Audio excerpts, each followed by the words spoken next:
Welcome to. Oh my God. What is happening to my voice? Okay. Wow, it's not like I wasn't just talking. Yeah. A second before. Literally just started we talking. started. Welcome to. What was it? It wasn't a. I don't know, man. I think there was something. I in hope there. we kept it though. Something was lodged in my throat that I didn't know was there until I started recording. Two Ear Biscuits, the podcast where two lifelong friends talk about life for a long time. I'm choking, apparently. And I'm Rhett, and this week at the Round Table of Dim Lighting, we're going to be hearing about what may have caused your voice to sound that way. Ironically, Okay, yeah. I feel like I've got some reasons for my voice to sound a little crackly, even though it doesn't really, based on my experiences that I've had since you've been gone. I've been gone for a week, and I've got two trips to show for it. Two totally separate trips. Feels like I've been gone a lifetime. It's so good to be back. You really took advantage of your spring break, of my your son's spring break. of my son's spring break. Half the time without him. Yeah. So I went to Yosemite with Christy and Lando, and then when we got back, I went on a solo snowboarding trip to Utah. I'm interested to hear how solo travel Yeah. went for you. You You made it back. I'll tell you all about it. I did make it back. I'm a bit tired. Um, I'm a bit spent. I also went to a wedding last night. I went to GMM segment producer Katrina's wedding. I know you couldn't make it, so I represented the bosses at this wedding at the Houdini estate. You know, the place where there's this place in the hills of. We've been there before. The hills of Hollywood. It's this owned by Houdini's estate. Once owned by Houdini the man before he got punched in the belly enough that he died of appendicitis. something like that, yeah. Something like that. So It's quite a place. there's grounds and it's like multiple levels. You got to walk up a lot of steps and there's different terraces and then there's like this house and then if you walk around the right way you can see this old pool and there's pictures in the bathroom of Houdini himself diving into the pool. And then the way that Houdini dives into a pool is very Houdini-esque, at least according to this one picture. He disappears in the middle of it? He's handcuffed. No, he wasn't. His hands are just down by his side, and he's like, Bullet. what kind of is that? What kind of dive is that The called? bullet. When you dive in head first, like literally head first, your hands are like down by your thighs. I love it. The I love it dive. The bullet is what I'm calling it. Okay. I don't know. I'm sure there is a name for it. But of course, that's how Houdini would dive into his pool. You don't know if he put his hands out at the last second. I think he probably knew that it would be a great picture, or is he literally about to break He water? seemed like he was about to break water. I don't know. I mean, it can be done. You have to be a little tough, and Houdini was tough, if anything. There was also apparently a tunnel that went from his estate under the road Oh, to really? the other side of the road Oh, yeah. to his heard about that. mistress's house. Uh-huh. And it's since been sealed, is what we were told. And I don't know if last time I went to the Houdini Okay. estate, we tried to walk around, Yeah. and there's only so many places you can go. Did you get further this time? No, I got even less far this time. But I did, I drank more than I intended. And I'm not hungover right now, even though this is the morning after. But I did wake up I think I went to bed at 9:45 or 10 o'clock. We didn't stay till the wedding was over. I mean, I have a podcast to do. I got to bring my best. How many for my drinks work. did you have? Well, I had a shot because I was getting a drink. Well, when you first walk in, they have a drink. And this was before the ceremony. So I had a drink. Then we had the ceremony. Then we go upstairs and they're handing you another drink on the way up the stairs. So I had another drink. But those didn't count. This is already more than Link needs. More than Link needs. More than Link wants, really. I just didn't think. Well, you know, I'm going upstairs and they're handing me a drink. Yeah, it doesn't count. It didn't seem like it counted. And then after we go, we're waiting for the dinner, and then Christy's like, you know what? I think I will have a drink if you want to get me one. I was like, well, okay. So I go out to the bar to get a drink, and then Nicole's husband's out there talking about taking shots. Ooh, What the hell? I got wrangled into that. Yeah. The thing they poured was not a shot. It was like It's bigger. It was bigger. Okay, 3.5. And but it was a group. It was a group of mythical people, and I just felt like I need to be You part can't of be it. the guy that doesn't take a shot So that didn't count. unless you're like sober. Right, right. And I'm not apparently. So and then Christy was like, "Where are you?" I was like, "Well, I was out here taking a shot," and so she came out to me and found her drink, and so then I drank my drink, which was 4.5. yeah. Oh yeah, that's way too many for Link. It's too many for Link. And then we sat down to dinner, and there's wine. Oh no. And I hadn't kept track. Well, the body keeps the score, Link. Yeah, at 45, listen, I've told myself that I don't drink anymore. I don't drink at all because Yeah, I'm so surprised. I had this stomach problem. Yep. And like, Hold on, but did that happen? it didn't happen. Okay, maybe you're past that. Maybe it's the drinking that cured it. No, I took a break from drinking, and then everything kind of healed up. And then how did you not get hungover? Because typically this would hang you way over. Well, I don't think I got drunk, but then at the table, Christy, I mean, there was a jar on the table, and turns out that you could write marriage advice in the jar. And the person sitting across from us, I was sitting at a table with people I didn't know.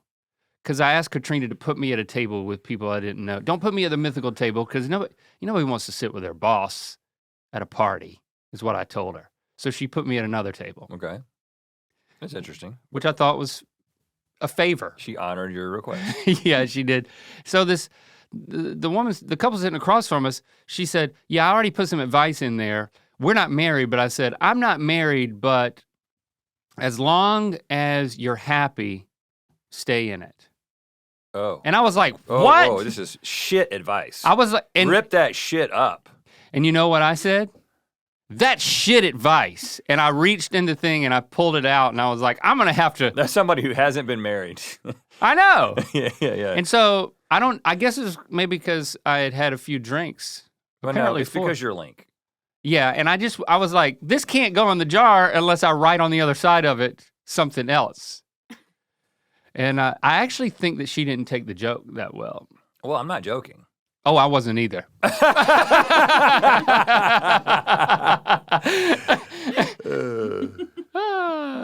I mean, there's certain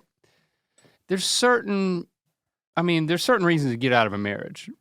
But the bar can't be that low. No, yeah. I mean, we're not going to turn this into a relationship episode, but I'm not going to even expound. I love the fact that you're just as triggered as I was. I'm not even going to expound on it. But if you don't know why, as long as you're happy, stay in it is shit marriage advice. Right. You need to just do a little living or research or something. I'm not going to help you with that. You should just not get married. I'm not going to help you connect the dots. Right.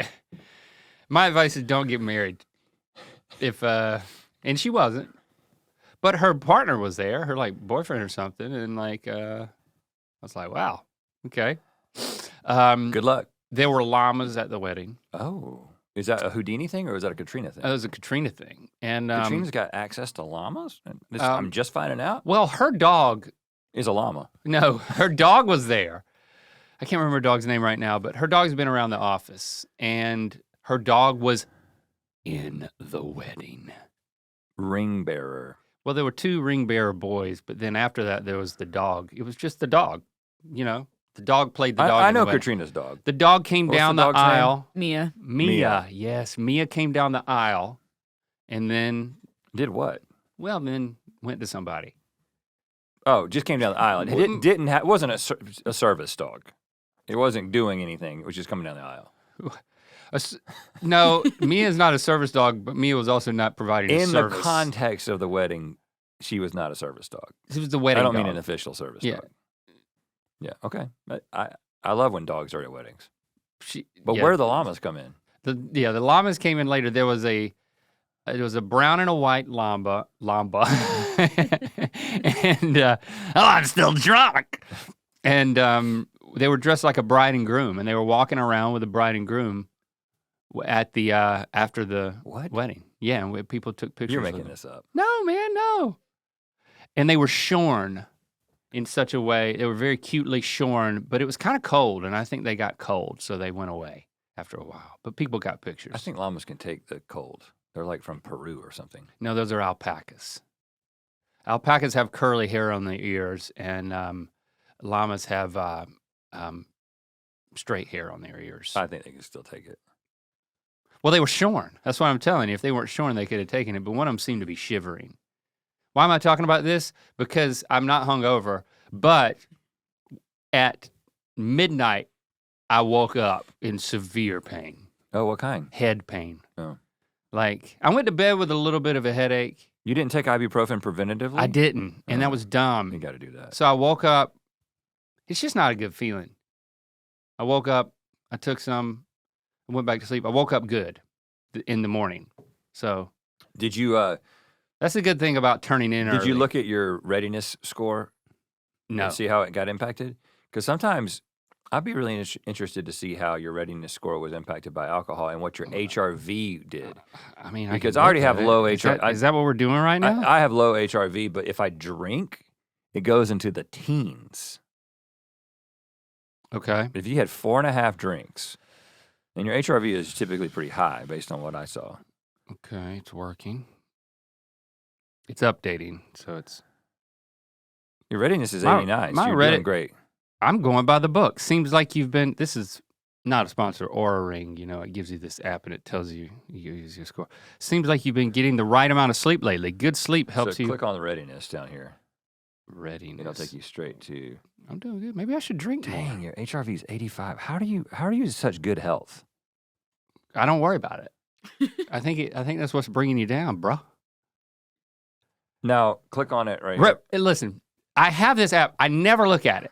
You know, the only time I look at this app that like tells me everything that my ring is measuring is when Rhett asked me to pull it up so he can look at it and compare himself to me. I feel like that's the only reason I have this ring.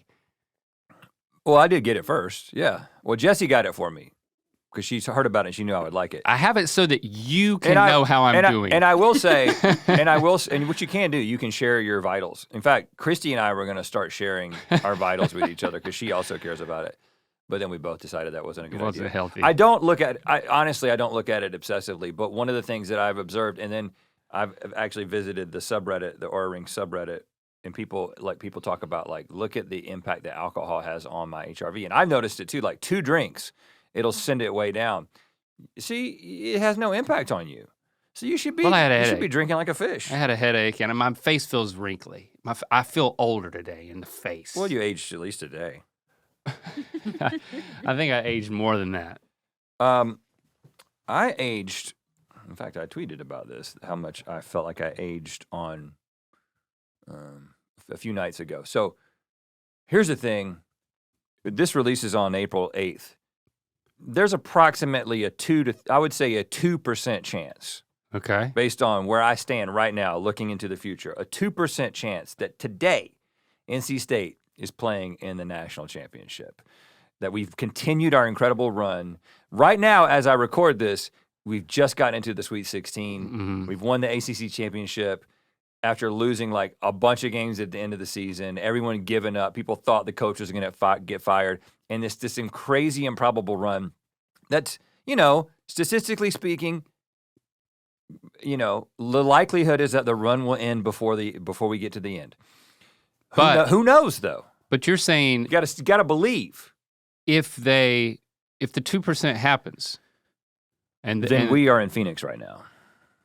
We will rearrange our schedules to be at the Final Four. If NC State makes it to the Final Four, I mean that doesn't happen. That hasn't happened in a long time. It might not happen again for a long time. I'm just afraid to watch them between now and again because I think I would be the reason that we would lose. Yeah, we shouldn't even talk about it because it's so improbable that we are here already. That we're already at like miracle status in my mind. So because we're already at miracle status, it feels like anything is possible. But we have there's a bunch of really good teams between us and that are teams that are definitively better than us that we will have to somehow beat. Have you noticed something that I've noticed in two totally separate instances about March Madness and people who don't care about it and aren't really acquainted with it? They call it the madness. I listen, haven't heard this. And I'm glad I haven't. So when the ACC, when they were in the ACC tournament, The madness. in the championship, we were talking to our friend Lou, and you were telling about how states in the ACC tournament, and he was like, State can win the ACC tournament tonight, and he said, "Oh, is that the madness?" He said that, and that was the first time I've ever heard anybody say that. Now, he's not a sports guy. Yeah. He's Clearly. a music guy. So it's like, I just kind of chuckled to myself, but, if not for my upbringing, I would be calling it the madness too, given my current stage in life of not being a sports person. But then, when I'm in Park City, I was getting a drink at a bar, and there was a game wrapping up, and there was this woman, and she was happy, and they had just won. It was like Colorado had won the game. Yeah. And I was like, "Did your team win?" And she said, "Yeah, I just thought I would come down here to watch the madness." Well, that feels somewhat more acceptable. But she wasn't saying it in the way that you think is more acceptable. She was saying it in the way that I wanted to be a part of the madness. I wanted to watch the madness. That's what it is. Is this a thing now? Is that what people are calling it, the madness?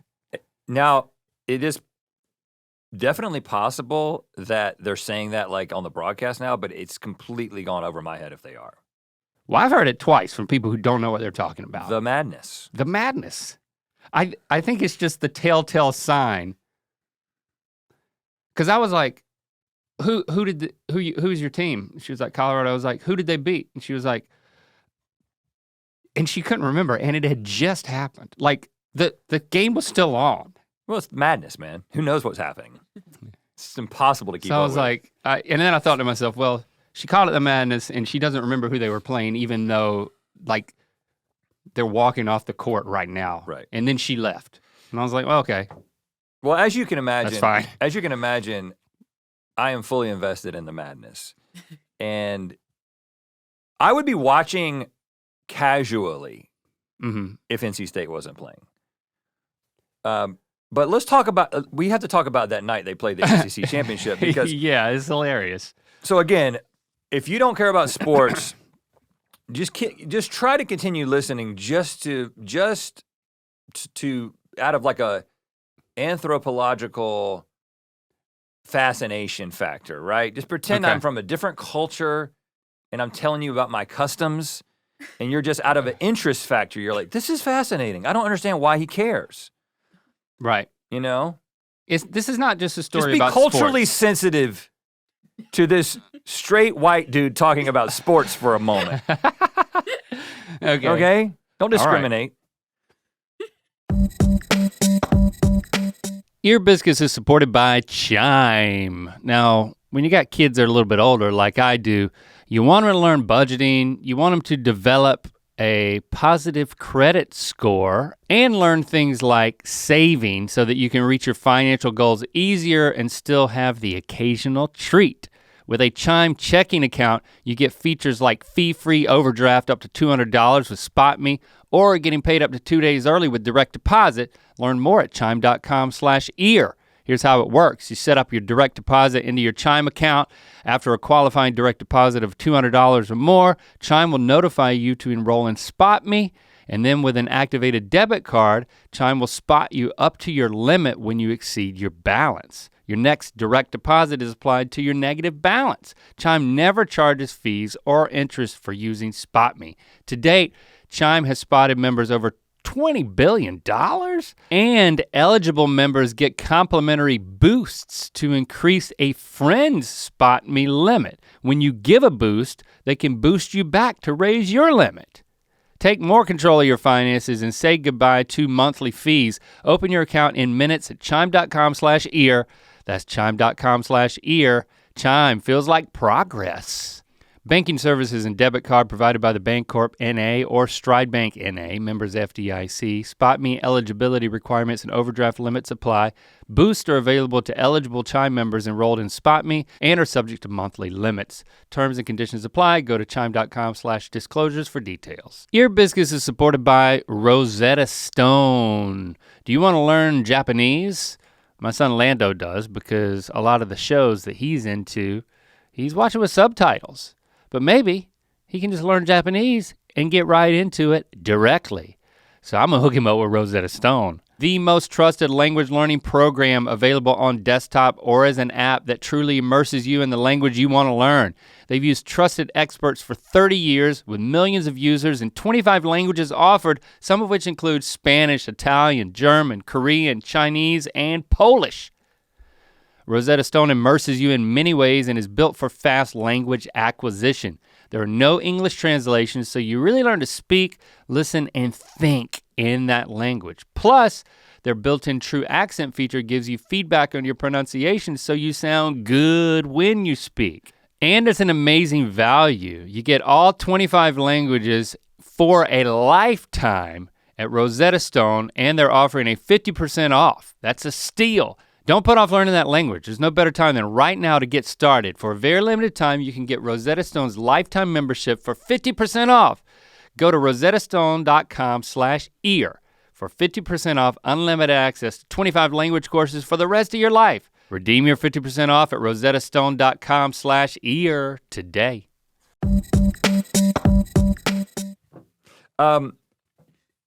So NC State, I love them. I'm addicted to watching NC State sports because I've never been able to shake my interest, even though I can recognize the irrationality in caring about this thing that at this point I don't have a lot of impact. However, we got more impact. We got a scholarship at NC State now, Link. Yeah. The Rhett Link Engineering Innovation Scholarship or something like that. And athleticism. Can we add athleticism? Well, no, it's about innovation and engineering and the arts and things, but what does that mean? I don't know. We'll find out. You know, no. Just encouraging creativity. Hold on. Don't act like you don't know what it means. We came up with it and we decided. No, but like the specifics of what it means when you award the scholarship, I think it's like, we'll see who gets it. Right. But there's like an intersection in creativity and engineering. Yeah, because that's, we've got engineering degrees. We do something in the arts, if you want to call what we do in the arts. I believe it is. And so we wanted to, find other people who have this technical or studying something technical, either want to apply it to something innovative and artistic, or they just have artistic interest or whatever. And yeah, we haven't even looked. We haven't even received any applicants because we just announced it. But yeah, so anyway, so now we got some skin in the game. Yeah, literally in the game. So State had a really bad end of the season. Great start to the season, and then bad into the regular season. Lost a bunch of games in a row, and it was just literally like people were like, I think this might be Kevin Keats last year. They're going to buy him out. And, it's somebody's been a State fan since I actually wasn't a State fan until I went to school there. I was a Duke fan when I was a kid because we moved from somewhere else, and I just picked the team I thought was the best. It was smart. Yeah. But this Wolfpack experience is kind of like, it's very familiar, so. Yeah, we're just used to. And I've been out for too much disappointment and not enough interest in sports. I was out years ago. But the thing is that State always surprises you, always does something unexpected. Well, every once in a while beat Carolina, beat Duke in basketball, beat them in football quite regularly, but okay, whatever. But they weren't sitting pretty going into the tournament. No, and so it was like, in order to get to the madness, you either have to there's certain conferences where you have to win the conference tournament, or you have to get an at-large bid. The committee decides that you're good enough to be in. Everyone knew that NC State was not good enough to be in the tournament. There was talk of just 2 ACC teams making it to the tournament, Duke and Carolina. That was a possibility mere weeks ago. Yes, they would have to win the ACC tournament in order to qualify for the big dance, but they were like in the worst possible position going into the tournament. Yeah, because the way it works now, the ACC is so damn big, like all these other conferences, that if you're a good team, you just sit around for like 2 rounds and don't even play. You wait until stragglers catch up. Duke it out. And, so if you start at the bottom of the pack, which we pretty much did, you got to play 5 games in 5 days. And we have like a 7-man, kind of an 8-man rotation. This is not something that the human body is equipped to do. And then we beat Louisville barely, and they're horrible. And I'm like, okay, yeah, that's about right. And then I guess we beat Syracuse. I was like, okay. Then Virginia, all right. Then Duke, what? And then we're in the final game against UNC. Now well, building up to this, that earlier that week, like a week in advance, I was making plans for us for the weekend because, I knew that Posty was playing at Rolling Loud, the huge hip hop festival that's in LA. It's also in Miami and a couple other places. And I went last year with Lincoln, and I know. So this year I was like, well, he's headlining one of the nights. It'd be cool to go and hang out with him. Or if we can't, we can hang out the night before because he's going to be in town. And so I was kind of pushing.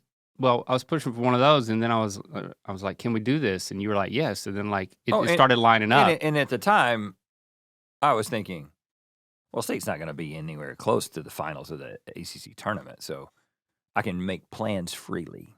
You didn't even mention it.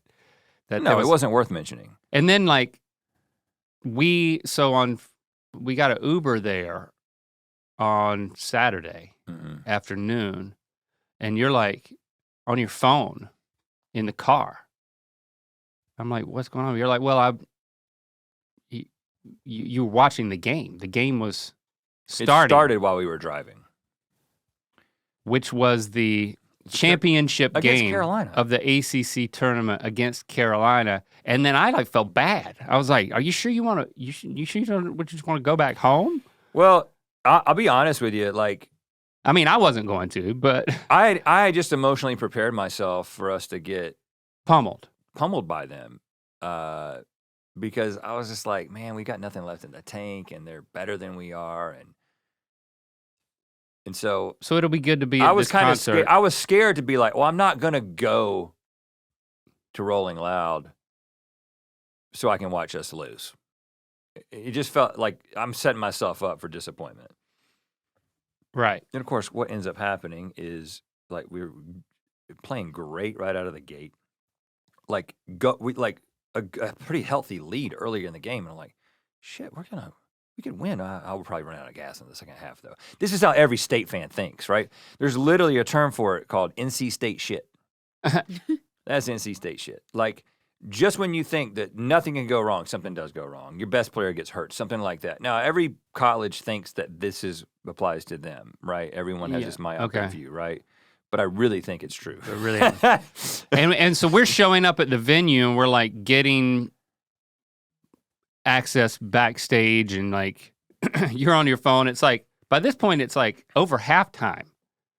Yeah, and so we get backstage, and this is a pretty cool thing that you get to go be backstage with Post Malone as he's headlining a festival. Right. There's not that many people backstage. And, it was his own tent. It wasn't like it was commingling. Yeah, it was just his crew.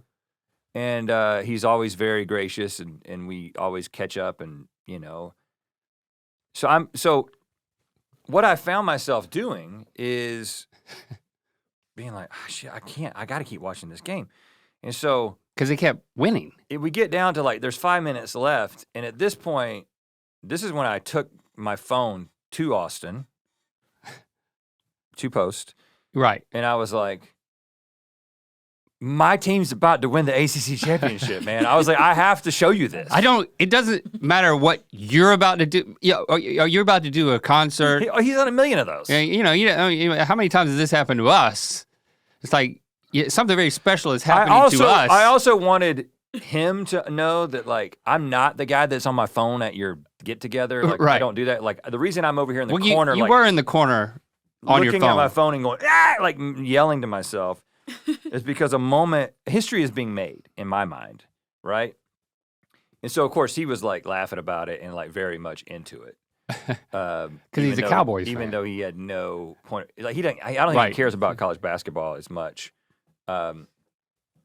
But he didn't think it was crazy. He understood He thought it was funny. I mean, in fact, we were forcing him to make the moment about celebrating for us, which was the joke. Well, in last year or the year before, when he was at the Forum and we went to that show and we were backstage, he had a very specific UFC fight that he wanted to see the results of, and so they had recorded it for him until after the show. And then as he's walking in to finally watch it, like the only thing he was thinking about was this UFC fight as soon as he got off stage. And I'm like, I understand you. I understand how you think. Right. And then somebody, one of his security guys, spoiled it for him as soon as he walked in. And he was very as upset as he can get. He doesn't get upset, right? He was still very gracious in how he did it. Yeah, so he understood. He understood. Was it? And then we won. I thought made it really. And then we win, and like, he's like celebrating with us, right? And then so we've got our college buddy text thread, which is the 5 of us. But then there's 3 of us who actually care as far as we're concerned, right? Yeah, and I'm not in that group. So voluntarily, Tim, I don't know if it was Tim or Matt, started the 3 of us on a text thread where we are talking about state sports and like texting during the games. Right. But ironically, the other day, after state won the first round in the madness, Greg was like, "Ooh, that was a close one." And on the 5 thread, we were like, I was like, "Oh shit, Greg's paying attention to this." And then we were like, no one of the 3 of us at that point said, "Hey, we've got another like serious sports thread, Greg, that you could be a part of." But then the only person who's not a part of it is Link. But so you started commenting in the main chat. Even though me and Tim and Matt have been like sending pictures back and forth of like scotch in hand and stuff. There's like, it's like there's. Right. Well, when Greg when he posted, then I was like, oh, I guess we won. And then I went and I watched the highlights, which I discovered you can watch play highlights. YouTube TV. On YouTube TV, and that's like the best way to watch a game. Highly recommend it. Okay, but to wrap that story up, so yeah, I watched the ACC Championship that night at Rolling Loud, and I gotta say, I'm predicting preemptively this is making it into the top 10 moments of the year that we will do at the end of the year. Because wow, it was being at Rolling Loud was, I mean, I don't really care about Rolling Loud in general. Like, he was the only person that was performing that I cared about. Yeah, I cared about it. Which made me. I felt like I drug you there, and then you were like, you were having a subpar. No. But it was for me. It was the combination of, because the fact is, I would have just been at home watching it alone or with Shepard if Shepard happened to be present. Shepard doesn't really care as much as Locke does about sports. But if he's home, he'll watch it with me and kind of look at me and laugh. This made a surreal experience. Well, first of all, anytime we get to go and watch Austin do his thing and then have the privilege of being able to be like backstage and then like taken to a special spot where you can kind of like be in the middle of this crazy festival but kind of be out of the mayhem or whatever and just see him on stage by himself, it's a surreal experience. You're just like, you don't get to see that. You just don't get to see that. It's crazy. People don't get to experience what he experiences. And to be in that close proximity to it, it's just kind of a surreal thing. I always enjoy it, from a cultural fascination standpoint, just like you listening to me talk about sports. So that's always fun. And then, as I talked about with the episode with Jesse, talking about my extroversion score being low, your extroversion score presumably being high, Jesse's being very high as well, and taking advantage of Jesse and your extroversion to begin talking to people, and then I make a decision if I want to talk to them. And I told the story of you talking to Quavo, which again, like when you were talking to him, even though I have met him before, I didn't know who it was. I was like, this guy has very expensive teeth. Right. And very expensive yeah. jewelry on. This is someone famous. He has a beanie with a very expensive like very beanie. expensive Actual jewelry diamonds on the beanie. Yeah. And when I walked up and you were asking, so what kind of pillow do you use? And I was like, yeah, okay. See, I get to check in, and Quavo was looking at you like, man, this guy's crazy. He liked it. Yeah. And you know what? I'm really concerned for him because he sleeps on his arm like I used to do. And I told him, when you get to be my age, you're gonna have shoulder issues, Quavo, if you keep sleeping on that arm. You need to have a pillow like me. You'll probably figure it out. And that's when Austin came over and was saying hello to Quavo, and because he was a surprise guest. He came out during he was a feature post set to like sing congratulations, which was awesome. Right. And he actually showed up the next night too, during I think Don Tolliver's set. So Quavo was around, but like he's got to watch that arm. And then once they start talking, then I'm talking to Post and Quavo about what type of pillows they use. And then so once Post and Quavo are next to each other, and then these other two guys, Rhett and Link, the like videographer or photographer, they kind of come up, and the first thing they say is, can we get a portrait of you two? Very clearly pointing to Post and Quavo, not these two middle-aged dudes on the side. Right. So we kind of push out to the side. They get some pictures of them. And then Austin is like, let's bring Rhett and Link in here, because he knew that it's funny to get a picture with Post Malone, Quavo, and Rhett and Link flanking them. Right. I didn't know y'all were all flipping a bird in the picture. Well, I don't know who started it. I just followed suit. I don't have peripheral vision with my glasses. So you gave a backwards peace sign. Yeah. Which typically would have been like tops, but like, right. But yeah, and I was very excited to see that it did make it onto the internet and confuse people. Do you think Quavo now thinks that I'm the My Pillow guy? Like, is that within the realm of possibility? Because I'm concerned about that. He would have to very, very much not follow the news cycle to think that you're Mike Lindell. Well, I'm not going to say that Quavo doesn't follow the news cycle, but I think he knows the difference between you and Mike Lindell. Now, when I went up to him, I was like, hey man, he was like, I know who you are. And I was like, yes! I love that. So I was like, well, you need to meet Rhett. I didn't hear that because we talked about the fact and that then I pulled you over. We had met him in Backstage at the Tonight Show. Went at like this mythological meeting where I was like, I want to get a picture. And so like they called him out of it was the Migos. And so I was like, whoever can come out, I want to take a picture with him. And then, so Quavo comes out, doesn't say a word, stands in between us and does this like Quavo pose. They take the picture and then he just like disappears. He never said anything. He never said anything.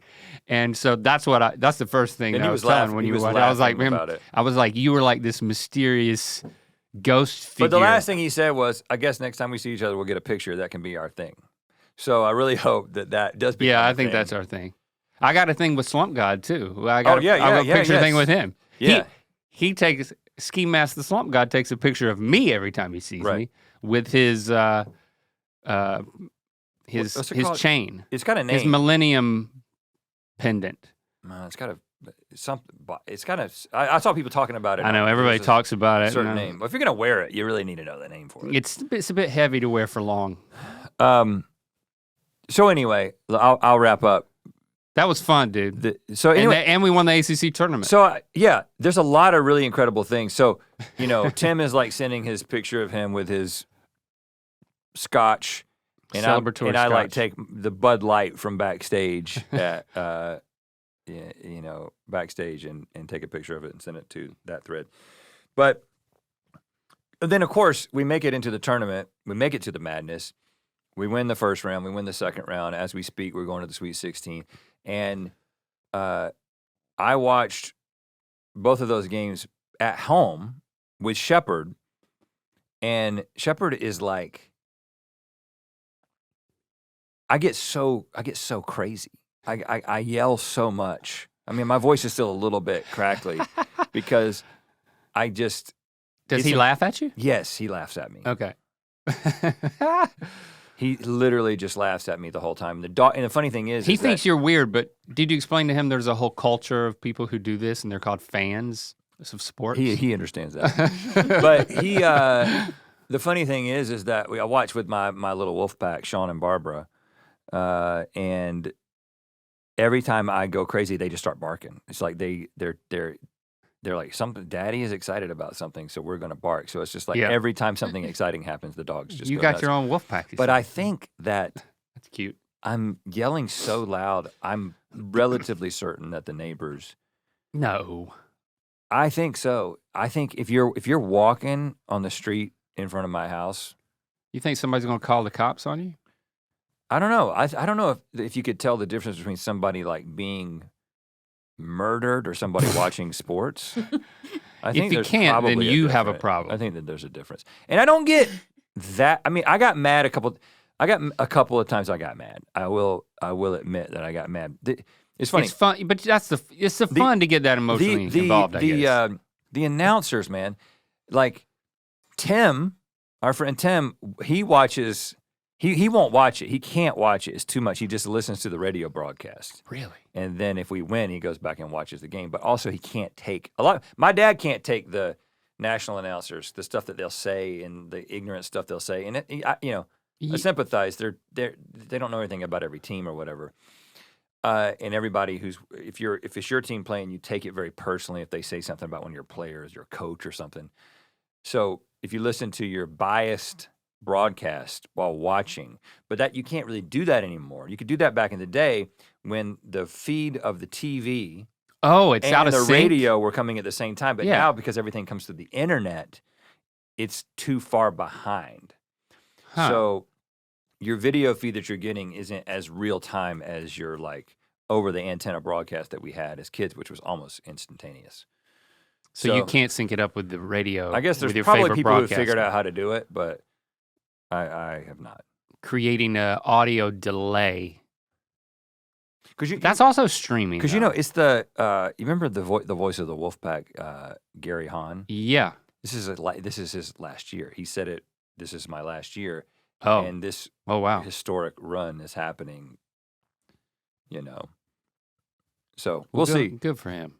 The run has, I'm not speaking anything into existence, but statistically speaking, the run may have come to an end already, but I will enjoy every minute of it. I appreciate the fact that you are inviting me, and I do want to go.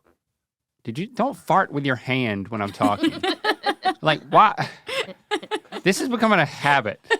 Like, this can't be part of our podcast. Your mic doesn't pick it up, so here The microphones don't pick it up. I know, but I hear it. Like, he puts his hands together like he's clasping his hands. And I just checking my pulse. It's like making sure I'm still around. And then it makes a fart. Well, it doesn't always make a fart.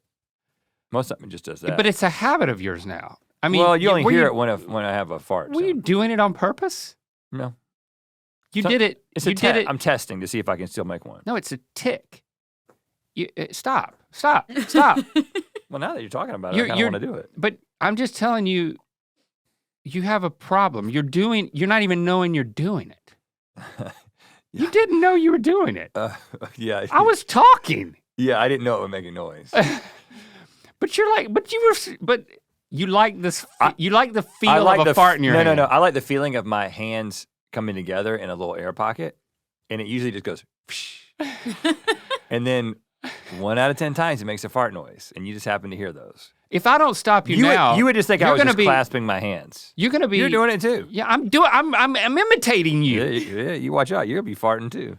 Listen, dude, you're gonna be in a place where it's not appropriate, and this is one of those places. You're gonna be in other places where it's inappropriate, and you're gonna be doing it.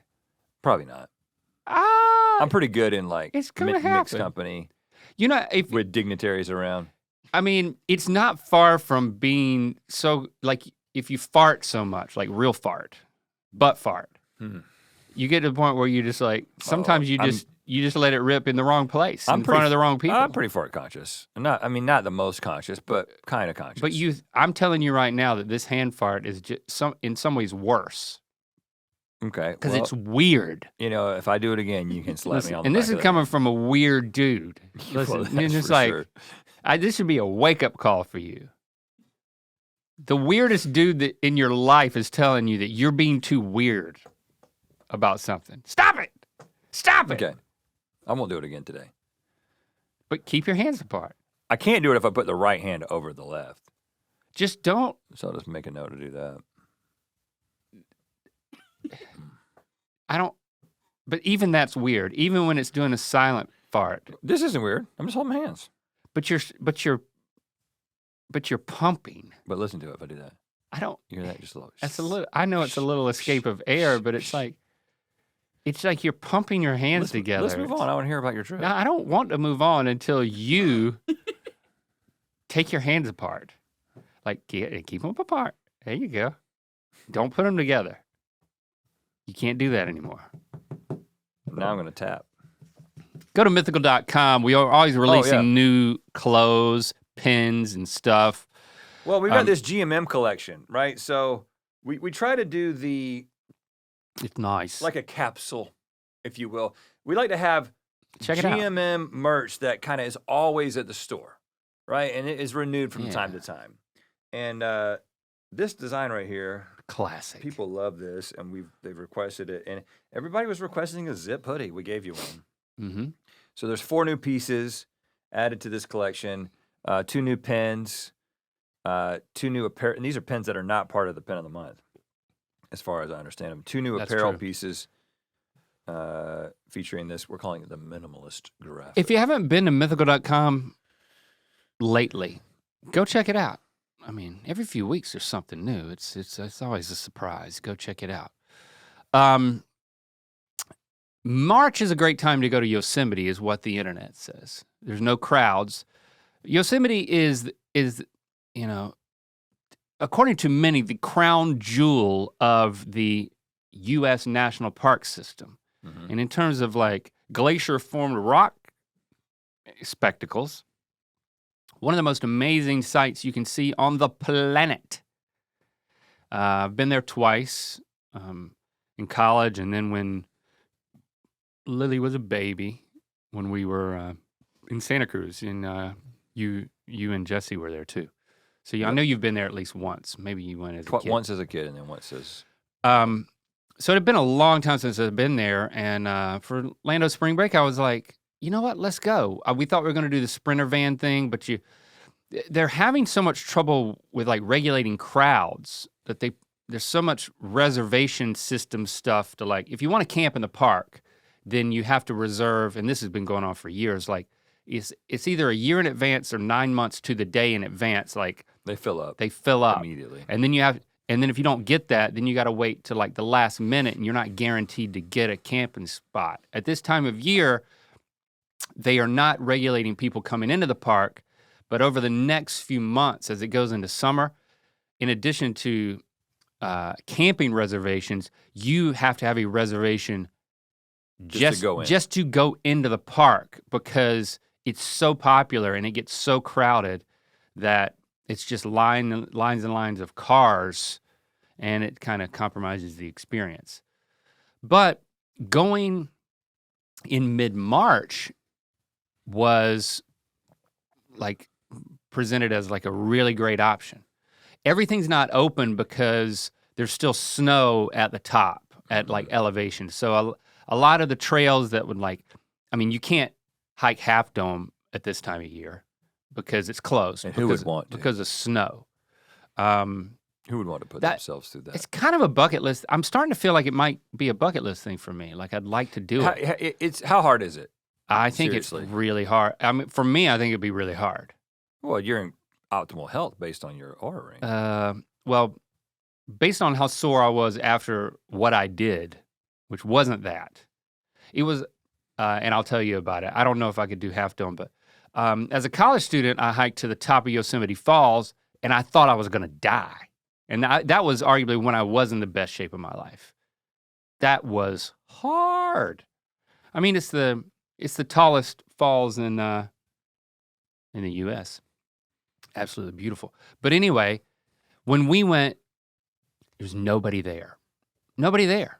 But we didn't rent a camping spot. We rented a spot at the historic hotel that's down in the Yosemite Valley, the only one that's in the Yosemite Valley, built in 1927, the Ahwahnee.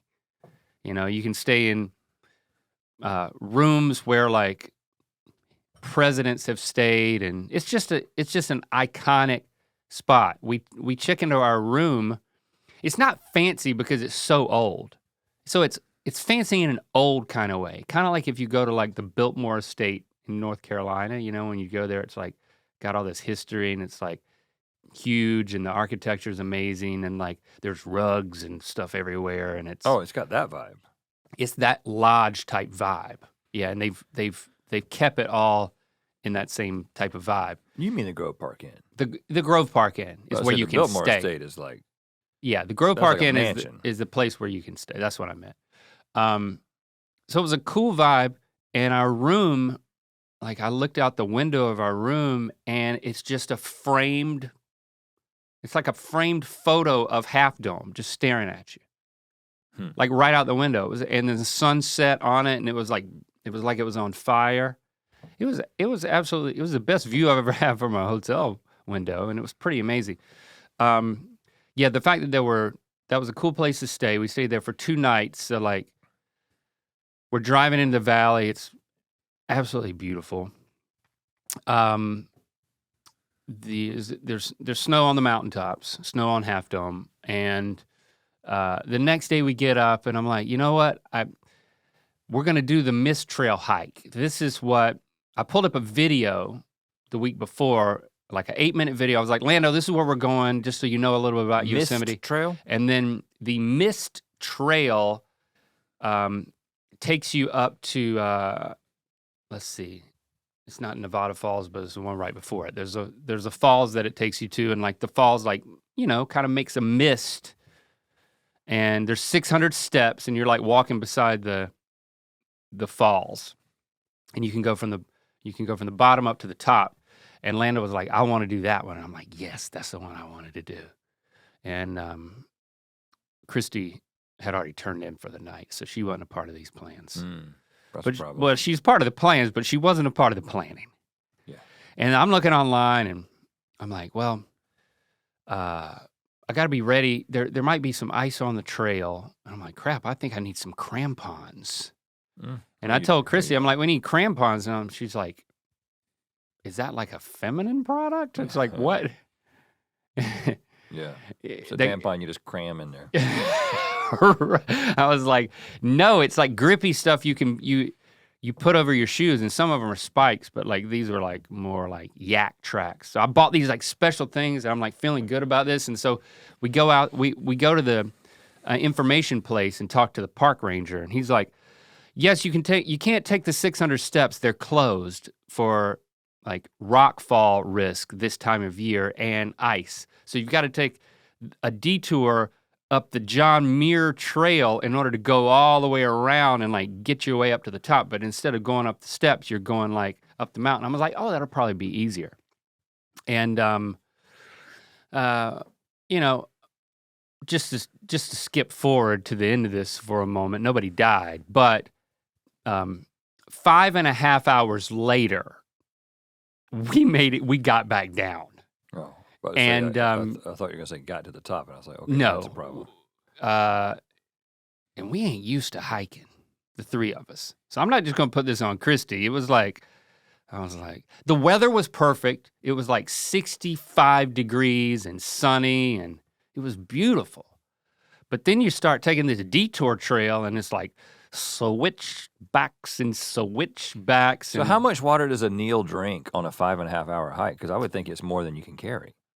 No, I had a bladder of water, I had 2 water bottles, and then I had a third Nalgene. Just for you? No, I was carrying a bag for all of us. Okay. I was carrying the bag. And everybody was hydrated. Everybody was hydrated, but then we got like halfway up the trail, we're like at the bottom of the falls, and then this is where the bathrooms are, and the bathrooms are closed. So then, poor Christy, she's at a point where it's like, we get up to by the time we got back down 5.5 hours later, she had not peed. Oh my God. Anywhere. She was just holding it in. So it was just like, that's just miserable. You know, you got to have one of those. Well, I should have bought one of those Go Girls or like. It's those things where like there wasn't a bush, something. She didn't want to do it. I kept saying, we can go off the trail here, we can go off the trail here. And she's like, logistically, I'd rather hold it. And I was like, okay, I respect that. But going up, just to kind of flash back a little bit, we're going up and then Christy's like, how far is this? And I'm like, I don't know. We'll know when we get to the I don't know. The top. It's like the way we were going to go 600 steps. 600 steps. It's like, but the way we're going, there's no steps. It's just a bunch of rocks that are kind of like steps. You know, you kind of have to step up on a bunch of rocks, and it was not easy. And there were points where it kind of got a bit heated, and I'm not talking about the weather anymore. When did you stop talking to each other? Right. That's the question. On a hike, it's like, right. When does the couple stop talking At that point, after that conversation, there was, we kind of stopped talking. And then it was see, if you take that marriage advice that Katrina's friend gave her. Exactly. You divorce on that hike. Oh. You see what I'm saying? And let me tell you, even though we knew that you got to make it back down from the hike. That's not how we do it. It was definitely on the table. I mean, I at a certain point, divorce was on the table. And then as I kept saying, you know what? We can stop as much as we want. We got snacks. We got water. We can just keep stopping. And the problem is, Christy had this, from when we went skiing in Mammoth, she like had this elevation sickness that impacted like her vestibular system. And it actually hasn't gone away. So she was kind of dizzy. And she said, I feel like my brain is full of sand. Oh, that's a problem. And I didn't take the bait on that and turn that into a joke on this. But I was kind of feeling for her. She couldn't pee, she couldn't balance, and she couldn't think straight. But it was beautiful. And we could take as many breaks as we wanted. And we stopped talking to each other around that time. And then it was like, well, you can stay here, and then because we're going to come back down the same way, and then we'll meet up with you. And then she was like, I'm just going to go down. And I'm like, but are you dizzy? And then she was like, and then she just kept walking. And I was like, and then we just kept following. So she was kind of in the lead. And then we'd stop again and we'd have that conversation again. That happened like 4 times. And then we started hitting snow. Okay. And it was slippery and it was icy. Were you using the crampons? And I was like... Or did you have them ready to go? I had them, but we weren't using them yet. And I was like, that's when I got excited because I'm like, I bought these things. We need to use them. Christy, come back. It's like, we need to... So I felt like, man, I bought these. That's what I was thinking all along. I was like, I bought these special things to put on our shoes when we get to a certain point in the trail when we're going to need them. I don't want to turn back before we have to use these things because I bought them to use. And wouldn't it be cool to use these things? So secretly, whenever she kept trudging on, I was like, yeah, we're going to get to use these things. And we did. We got to put them on and walk on a little bit of ice. And then at the moment when murder was on the table, somebody was walking down and they were like, the so-and-so point is right up there. And I was like, yes, so we're just going to go to a point, feel like we made it to something. And we did get up to the lookout point. We could see the waterfall and, we ate some snacks and it was beautiful. Started talking again? Not really. No, okay. Not much But talk. Eventually on the trip, you did begin talking again. When we got back down and she thought she was going to have to wait like another 40 minutes to use the bathroom, but then like Lando spotted some Porta-Johns and like the mood shifted big time. Oh, it changes everything. Yeah. When you can pee. When your eyes aren't floating in urine, It was, I don't know that it was worth it. It was quite grueling. Yeah, you kind of know a little bit about how long a hike might take. Is kind of a part of the equation. And 5.5 hours. And I would think that at this point in your marriage, Christy might know if Link is the one who has made this plan, right? The timing of it may not have come into. Well, that is what she was saying on the hike when she was like, she was saying, you know what? I just need to say no to you.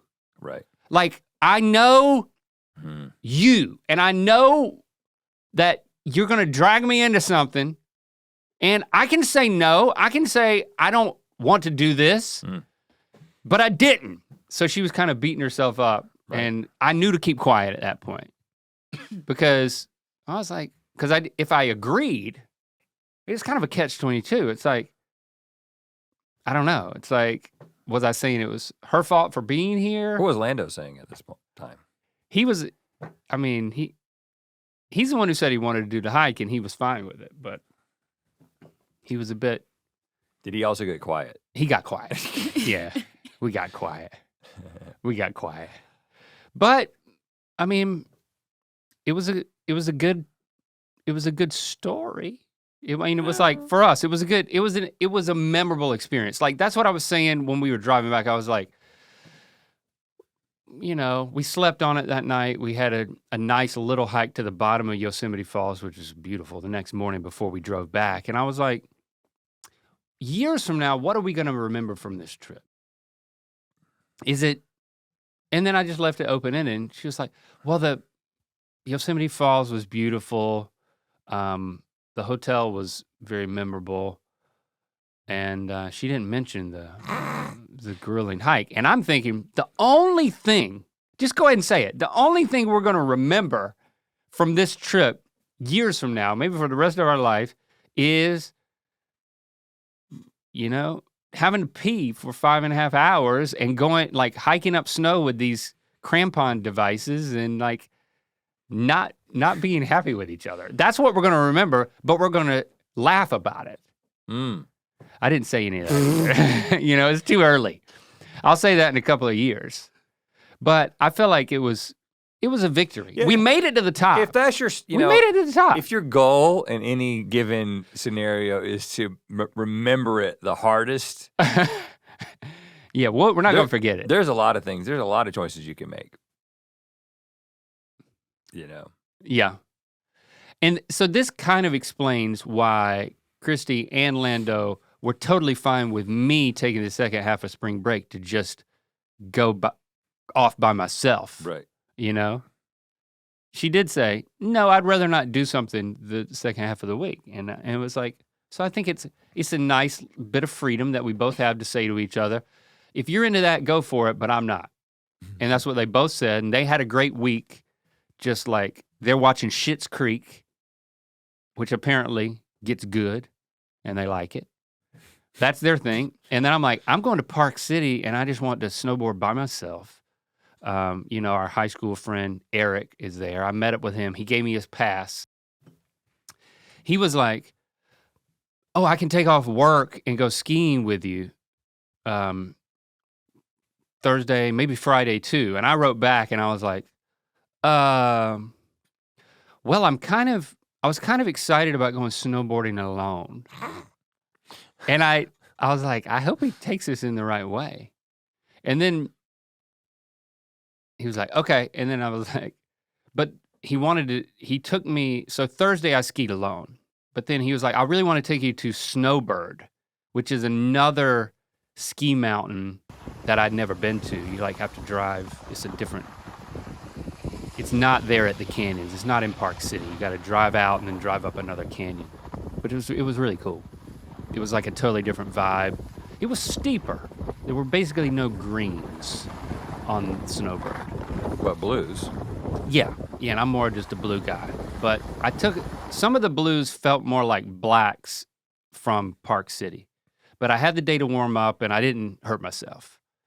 But when I showed up, Eric took me to the hotel we got dinner and I realized that he didn't know exactly how to take the fact that I'm coming up to Park City alone. A year ago, Like I brought my whole family and we did a whole thing, He's right? like, is everything okay? So he's like, I realized he was thinking, are you okay? Are you and Christy okay? So, well, let me tell you about a hike that we took What's the recently. deal? What's the deal? And I'm like, and I didn't realize that that's what that's how it would come across, you know? It's like, people don't, people need to take more solo trips. Once I explained to him what I was doing, I was like, I'd just like to have some time where I don't have to take anybody else into account and I can just like, I'm always with somebody, you or a loved one. Well, you're a loved one. You know what I mean? Okay. A family member. I'm very rarely alone. That's why we've started taking the solo trips that we take, because it's appealing to both of us because we don't have a lot of alone time. And you combine that with snowboarding, like the logistics of like, I gotta wait for somebody else on the slope and I gotta make sure that I don't get separated and that we gotta coordinate to get down to the same lift, and do you wanna stop and eat or not? What time do you wanna get on the slopes? There's a lot of logistics that then just go away. And then when you're out there on the slopes, I'm listening to like an epic cinematic soundtrack and just snowboarding down these blues at my own pace. And it was just like a heavenly little world. I don't know how you do that, the whole listening to music while doing it. At first, yeah, you want to feel like you can hear people around you, but like, you don't really hear somebody who's about to clobber you anyway. Sometimes they'll be like, on your left, but it's worth it. It is a little more dangerous, but it was such a good vibe. It was beautiful. I loved it. Yeah, I'm too worried about somebody like beelining it, coming up from behind me and not being able to hear them. I do get worried about it, but I just try to stay on the left side of a slope, because I'm regular footed. I can look to my right and I can look up, but I can't. It's harder to look over my left shoulder. So you don't want people coming on your blind side. So if you hang out on the left and don't make huge turns, it decreases the chances of that happening. But I did get out of it unscathed. Did you fall at all? Not really. No. And then I got a burger. I met a guy named Dennis. I bellied up to the bar and at a place where you could get burgers. And this ski instructor named Dennis was there. Seems like he was there a lot. Like he lived on the resort and he like taught 7 and 8-year-olds how to ski. I was like, dude, you are a saint. And so he became my buddy while I ordered my burger. And I was like, what do you recommend? He was like, you need to get a burger and chili cheese fries. And then you need to put the chili cheese fries on the burger. I'm like, oh, this guy's an expert. And so I'll be like, I'll take the Dennis special. And she was like, what? And Dennis was like, he'll have a burger and then the chili cheese fries on the side. I'm like, okay. Yeah, you're going to build it. And then it comes out and I got a burger and chili cheese fries. And I'm like, well, Dennis, what do I do? And then he's like, well, you just take your hand and grab the chili cheese fries. And I'm like, but there's chili on it. He's like, just grab it. It's like, you got to get your hands dirty. Who is this Dennis? He's a ski instructor. He's the man. And I'm like, whatever Dennis says, I do. So I guess I need to admit that, like, maybe I was a little lonely. I'm about to say. Because I really needed a dentist. It sounds like quite a connection. That night, I really needed a dentist in my life. So everything he was telling me to do, I was just doing. It's like, so I grabbed the chili cheese fries with my bare hand and just They don't have forks at this place? plopped it on that's not why he told me not to do that. Okay. Plopped it on my burger. And I was like, Dennis, there's beans in this chili. This is not the type of chili that I put on a burger. It's like, I have principles. Yeah, he didn't know who he was. He No. was having an interaction with. But yeah, he didn't know and he didn't ask. But at one point, he did start filming me eating the burger. Really? And I was like, this is strange. He did not know who I was. We didn't talk about it. I wasn't being recognized. he just thought I was funny. Well, what did he say to you when he started? He was like, man, because I was making fun of him about the burger, about the chili having beans in it, and like get my hand all messy and put it on the burger. I guess I was kind of giving him his own private GMM, my half of it or something. Yeah, it sounds like it. I took it as a compliment that like I looked over and he was just like, man, you are a trip. And then he's like filming me. And I'm eating the burger and I'm like, dude, your burger sucks. Your burger's dry. Yep, I'm about to say. It's not a good burger. When you get a burger I've never had a burger while skiing that was worth the shit. Like, yeah. Any of these places. The place doesn't matter what. The sign said burgers on it. Yeah, okay, well, that doesn't mean you can make them. It means you can make a sign that says it. So, I didn't get his number. What about the rest of the time in terms of, like, because traveling, I have traveled, I've done like solo camping, and I've done like one trip that was like to a town, but what I ended up doing is I got food and brought it back to my room because my room that I was staying at had like a kitchen. What I have not done, maybe once in my life in the past like 10, 15 years, is like gone to a restaurant alone. Did you do that? Well, that's what I was going to do to get a burger. And then I was like, you know what? I'm not going to sit at a table alone. I'm just going to sit at the end of this bar. So I sat at the very end of the bar next to Dennis. But that was the one meal that you did that for. Yeah, that was the one meal. And that's where the lady was she was participating in the madness. Oh, that was all. She left. She was on the other side of Dennis. So that was the madness piece of that. But then Dennis was there for the long haul. When I left, he was still there. It was like, but I enjoy, it's like a solo camping trip is like the pristine thing, but being on the slopes alone is like a close second. But then like, there's a lot of people around. It's not like when you're camping, you're like in complete isolation. Like that's its own special thing. But just being totally, I don't know, it's like just being totally on my own reconnaissance. It actually is a bit risky. Like I flew out of Burbank and I'm like, you know how I was on Southwest, you gotta line up and you gotta you gotta claim your seat and it's kind of stressful because they don't give you a seat. Yeah. And I don't like to wait. I don't like to wait in a line. You know how I am, like right before when the plane starts boarding is when I go to the bathroom. And so that way when I come back, maybe the line's down a little bit. And so I went to the bathroom, I was like, the bathroom's further away than I thought. So then I walked to the bathroom, and this is the flight out there. I walked to the bathroom, used the bathroom, feeling good, make sure I got my water bottle filled up and everything. And I like to have water on the plane. And then I'm like, oh crap, they're really boarding. And then I go and I scurry. What does that mean? I was like, the line was getting low, so I scurry back and I get in the line. And you're definitely middle seat at this point. Yeah, I'm screwed. And then I get up there and I like boop, and then it's like whoop, whoop, whoop, whoop, whoop. I'm like, oh shit, am I being retained? What's retained? What's going on? It's like everybody's like boop boop green, boop boop green. I'm like boop boop wah, wah, wah, wah, wah, red. And she's like, where are you going, sir? And I'm like, what is going on here? It's like, I'm going to Park City. And she was like, well, that's not this plane. This plane is going to Denver.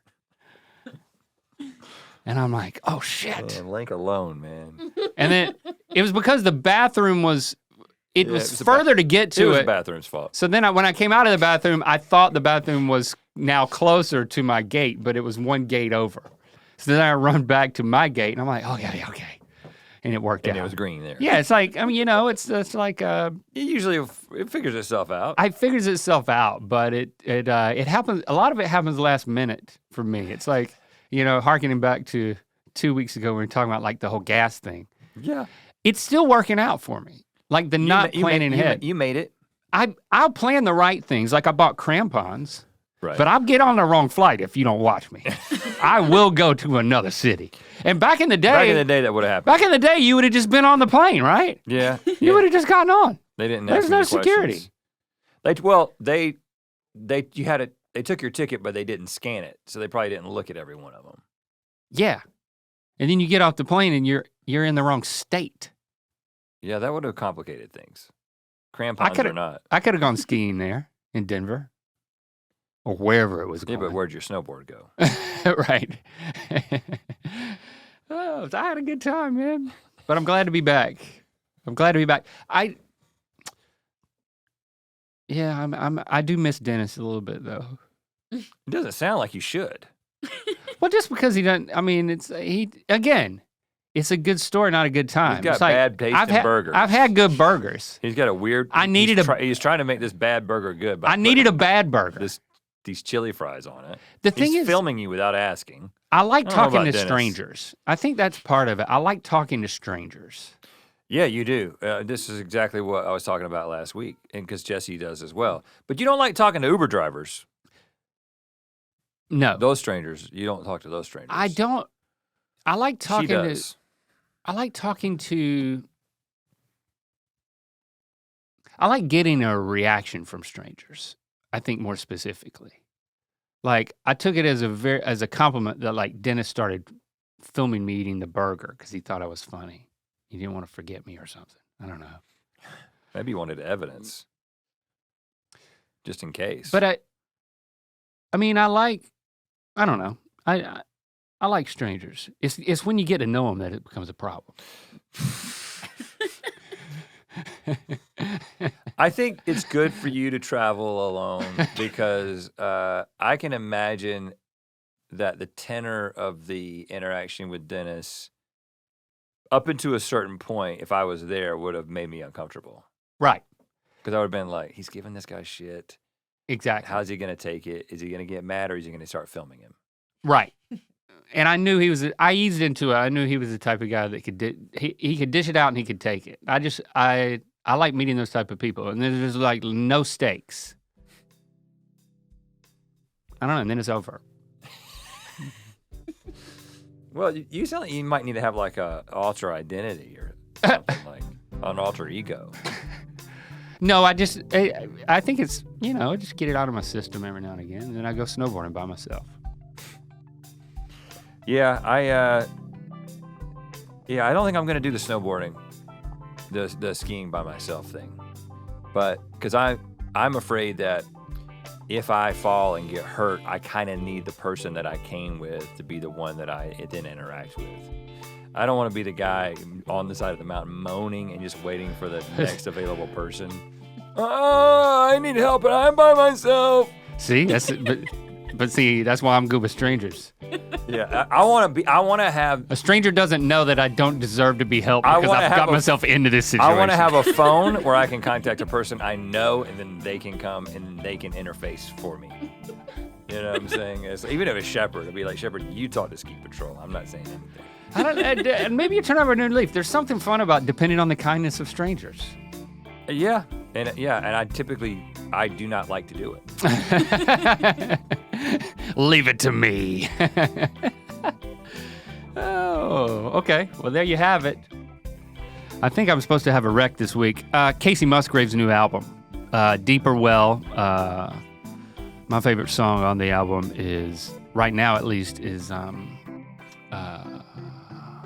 one about the woods. What's it called? That's my recommendation. Heart of the Woods.